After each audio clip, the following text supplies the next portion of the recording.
Hey, happy Friday. Welcome to the 3 Things I Learned, Saas Sports, Tech, and Live events. We're going to start this week, first week of March, with a rumor. Fanatics announced their big new war chest, which is no surprise to anybody, at a massive valuation. Also no surprise to anybody, given the moves that they've made over the last 6 to 9 months under Michael Rubin's watch.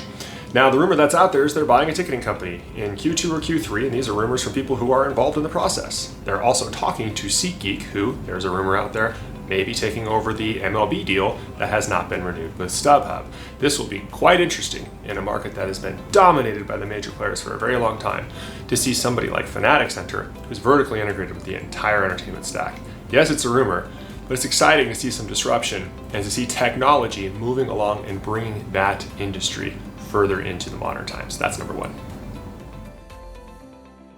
Number 2, be willing to cut bait on jobs, conferences, classes, and especially books. I'm reminded of this every time I fly out of Burbank, because across from the Burbank airport is the Burbank Marriott. When I was in my early 20s and early 2000s, my boss at AEG took us to a sales conference on a Thursday night at the Burbank Marriott. It was a long drive for us from downtown, and most of us lived south of the Staples Center at the time, and so it was a very long drive. When we got there, it was to our dismay that the content of the conference was just awful. And why do I remember? Why do I remember an awful conference? I remember because what our boss said. He pulled us aside and he said, listen, I know we drove all the way here. I know there's a certificate if we wait through this, but this is really crummy. Let's try to salvage what's left of our Thursday night and move along, as we should with anything that's not worth our time. We have book reports we do here. Every executive reads a book, an autobiography or a business book, and then shares with the executive team on a weekly basis. And what stuns me, and I've read this otherwise too, is how people will stick with a book even when they don't like it, just because they've already invested in it. Even though we're only going to read a certain amount of books in our life, and if we don't like something, we should put it down. Same goes for conferences when we're meeting with people.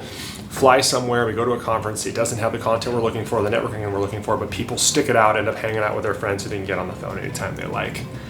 I found and learned back then, hopefully others can learn faster than I did, that it's best to cut bait and move along. That's number 2.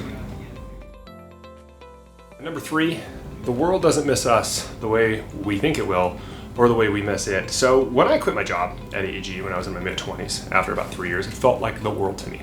My entire working career had only been 5 or 6 years, and this was 3 years of it. I was the number 1 rep out of 11, and when I left, there were going to be changes. I felt the same way when I left StubHub, but I learned the lesson at AEG. I left and nobody cared. There was no farewell lunch, and there shouldn't have been, and quite frankly, they shouldn't have cared. Yet I watched this mistake made over and over and over. You would think that it only happens with people in their 20s, but it does happen as people get further along in their careers. They're the star of their own movie. They don't understand the breadth and width of the businesses that they're in this scale, and that there's other people that are looking to take their gigs. The sooner we realize this is great news, because it really helps us build on the relationships that do matter, the people who are going to miss us. It helps enrich the time that we're spending with them, and it helps us focus on things that will enable us to leave so that the business runs even better when we're gone. Because that's got to be the ultimate goal, to build a team that can do it better than we can. That's it for the 3 things this week. We hope we see everybody next week.